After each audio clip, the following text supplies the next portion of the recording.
but it's the state that the remains were found in and some of the other things that were found in conjunction with these remains that raise a lot of questions. Hey, what's going on, guys? Mr. Ballin here. You probably know me from TikTok, where I am known for telling scary stories and talking about unsolved mysteries and true crime. But if you are not coming from TikTok, and I'm starting to see a trend that actually a lot of people are just finding me on YouTube, which is really cool. I was a Navy SEAL for a couple of years. I was actually medically retired in 2017. And I started making content about my military experience, mostly on Instagram. And then I joined TikTok in the early part of this year. And at some point, I just wanted to try something new and wanted to try a different content style. So I posted about an unsolved mystery, which is the Dyatlov Pass incident. It's about a bunch of hikers that disappeared in the mountains of in Russia, and no one really knows why.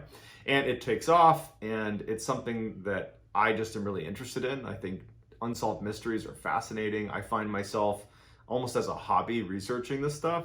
And it was cool to finally have a place where I could actually create content around unsolved mysteries and true crime and kind of scary stuff.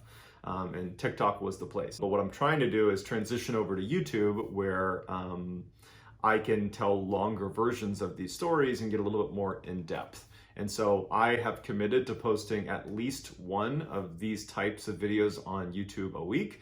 And I hope that you will subscribe and you will follow along, because right now my YouTube skills are very low.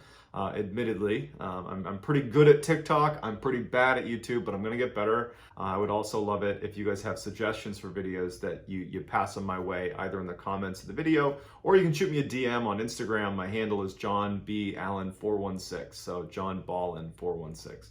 Shoot me a DM and I'd love to hear your feedback. So today we're gonna talk about one of the more well-known unsolved mysteries, and it is the very strange disappearance of two college students from the Netherlands who go to Panama, and they've saved up all this money to go on this trip. Like, they were working in a cafe for the 6 months leading up to this trip that they were going to finance mostly themselves. They had mapped out all these different places they're going to go in Panama. It was going to be like part vacation, part like mission trip, where they were going to be helping out with different charities in the different villages they go to, but also enjoying the travel. These girls were very close. They were highly intelligent. They were just wonderful, smart people. And they were really excited about this trip. And they go to Panama, and the first couple weeks go without incident. And at some point, things take a very significant turn for the worst. And so let's dive in. On March 15th, 2014, Chris Kremers and Lisanne Vroon, who were both Dutch college students, head to Panama for a 6-week-long part vacation, part charitable giving trip. They had mapped out these 6 weeks really diligently. They planned to do lots of traveling and exploring, and then also they were going to be working with different charities along the way as they went all over Panama. And they were really excited about it. They had even worked for the 6 months leading up to this trip at a cafe to raise additional money for this trip. So March 15th, they arrive in Panama. The first 2 weeks they're there go beautifully. They do some traveling, they're working with different charities, and everything is going to plan. And then by the second week, they arrive in a little town called Boquete, and they stay at this hostel. So that's like a group living situation. It's pretty common amongst travelers all over the world, where to save money, you'll crash at these almost like dorms, where other travelers and people will stay in the same room as you. 2 weeks in, they're in Boquete and they're living in this hostel. So on April 1st, they're in Boquete, and they want to go on this fairly significant hike, which is going to be around this massive volcano called the Baru volcano. Up near, I guess, the summit of the volcano, there was this amazing overlook where if you climbed up to it, you could get a beautiful 360-degree view of the entire area. Vroon and Kremers decide they want to go hike up to that overlook. They were experienced hikers, but realistically, I don't think they were taking this hike particularly seriously.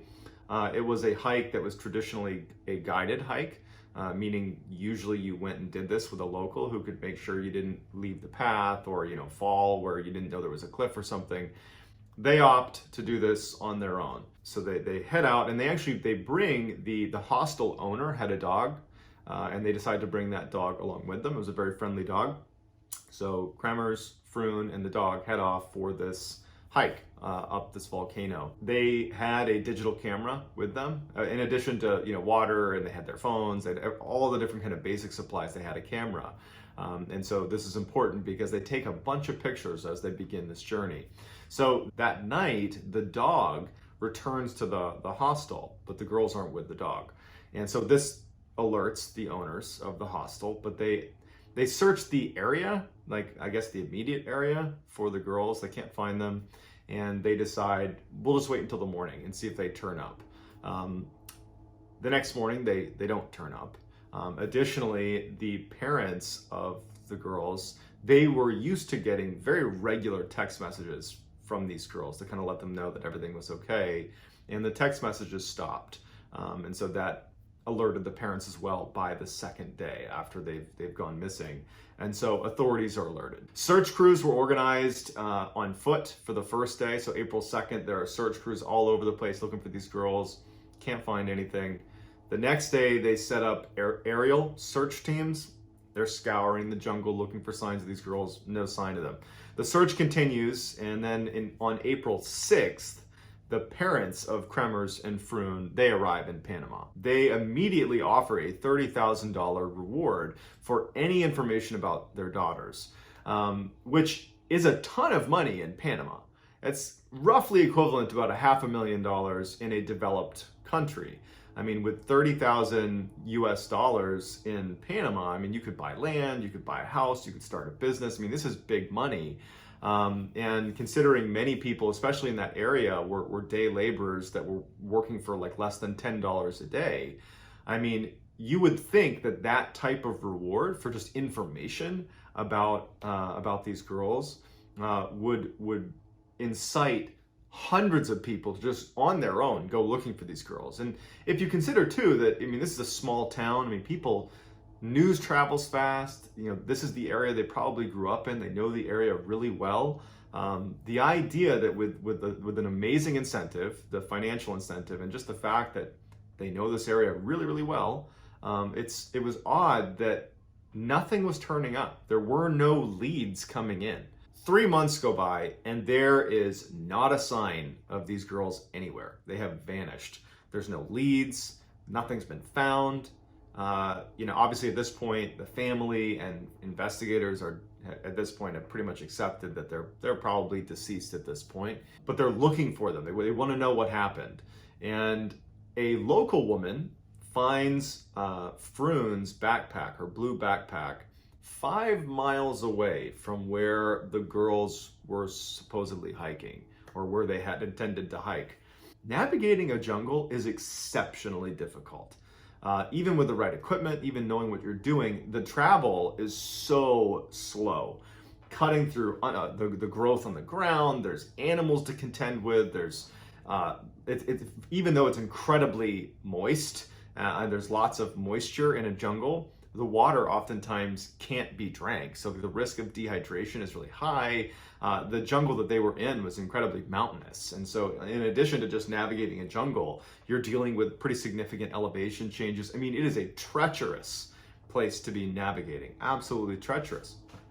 And for them to have moved 5 miles through dense jungle it's incredible. That is almost unbelievable. But nonetheless, their backpack is found, 5 miles away. In addition, the woman who found the backpack, she was a local woman, and she said, I'm out in this area a fair amount, and I've not seen this backpack. I saw it today, and I picked it up and reported it. But it just means that the backpack probably had not been sitting there for very long. It had been probably placed there within the past couple of days, let's say, which doesn't really provide that much clarity, but it adds to the kind of intrigue around what actually happened. So the backpack was in great condition, and everything inside the backpack was very neatly kind of placed. It looked like someone had very intentionally placed everything in the bag, zipped it up neatly, and put it down by the riverside to be found. It didn't have the look and feel of a backpack belonging to two missing people in the Panamanian jungle that's been missing for the past 3 months. It looked like it had just been grabbed off a shelf, put some stuff in it, and put down. But either way, inside there was, their sunglasses, there was a water bottle, there was some underwear that was in there, and their digital camera was in there, which is going to be really important. And both of their phones were in there, another really important part of this investigation. So when the initial search was conducted, it was done with a focus on the volcano area, because that's the last place the girls had been, at least as far as everybody understood. But now that they found this backpack 5 miles away, they had a new area to search. And so they start searching around the area around the backpack, and they quickly find some of the girls' clothing neatly folded on the side of a river, but no sign of the girls. And then another 2 months go by, and they finally locate, in the same rough area that the clothes and the backpack were found, they actually discover some of the remains of the girls, that DNA confirms it was them. But it's the state that the remains were found in, and some of the other things that were found in conjunction with these remains that raise a lot of questions. So of the remains that were found, DNA proved that some of them were Chris Kremers and Lisanne Froon. DNA also showed that mixed in with some of the bone fragments and pieces of remains that were found were at least 3 other people's remains. So we're talking about 5 people's remains in the same area. Also, interestingly, scientists were able to look at the bones, and there were no scratches on the bones. So that's important if you think about it, because their bones were found all over the place. They had been, broken apart, right? Well, if an animal had been responsible, there would have been scratches all over the bones, because they would have broken the bones that way. Without those scratches, the only other way it could happen is if they've basically been pulverized, basically broken with like blunt force. So obviously something horrible has happened to these 2 girls, but their remains really only show investigators that the women had died. It doesn't show how they died or really anything.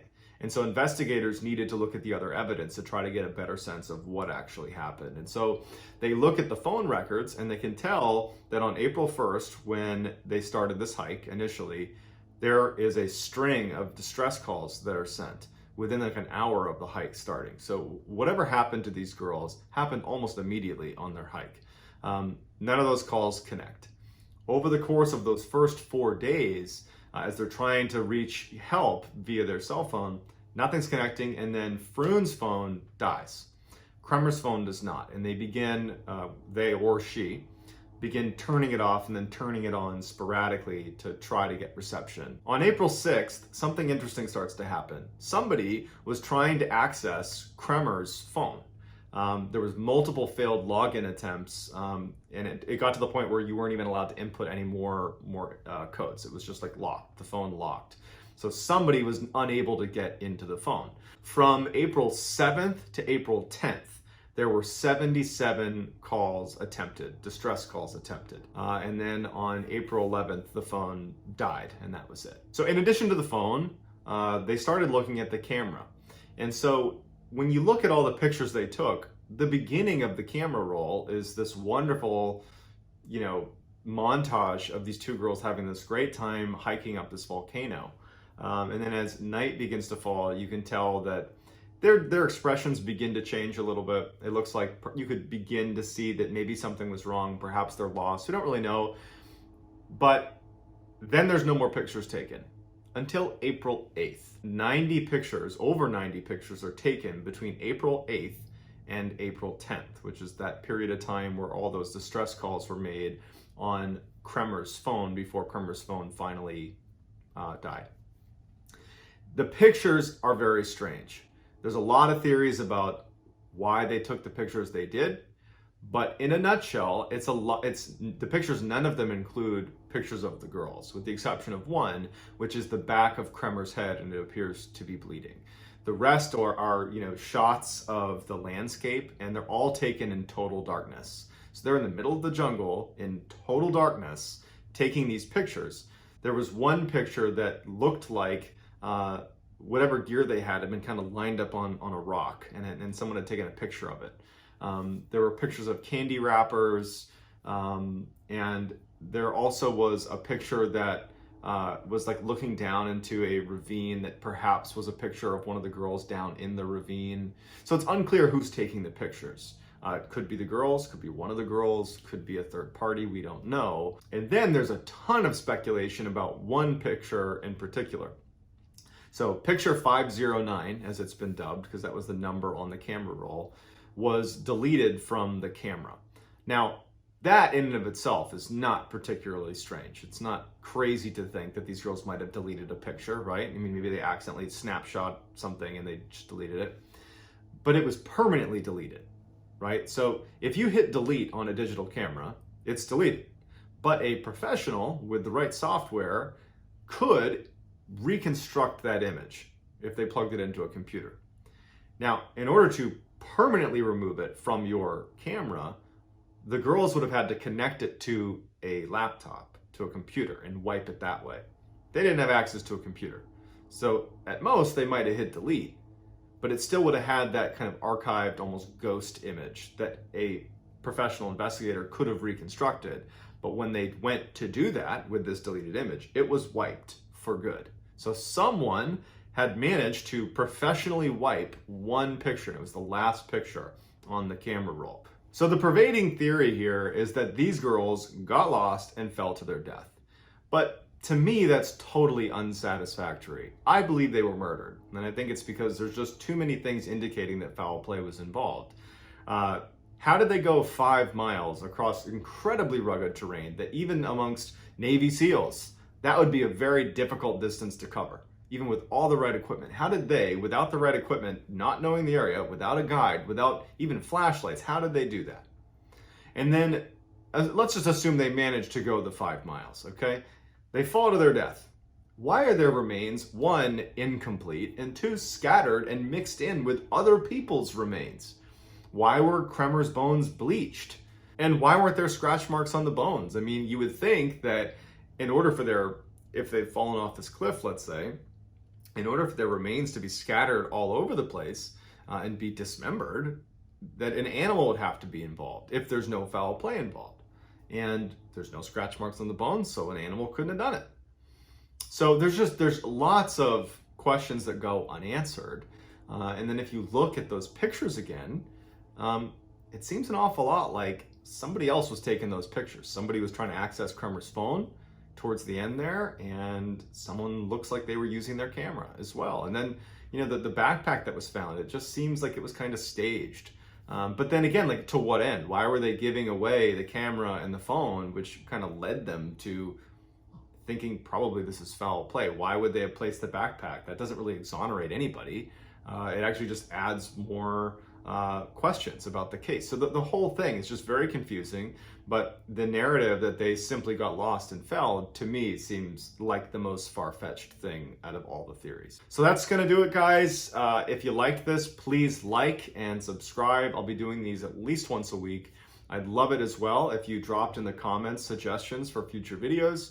And also, please, if you want to message me, hit me up on Instagram. My handle is JohnBAllen416. Also, please follow me on TikTok. That's Mr. Ballin on TikTok. And so that's going to do it, guys. Let me know what you think happened in the comments. Thanks.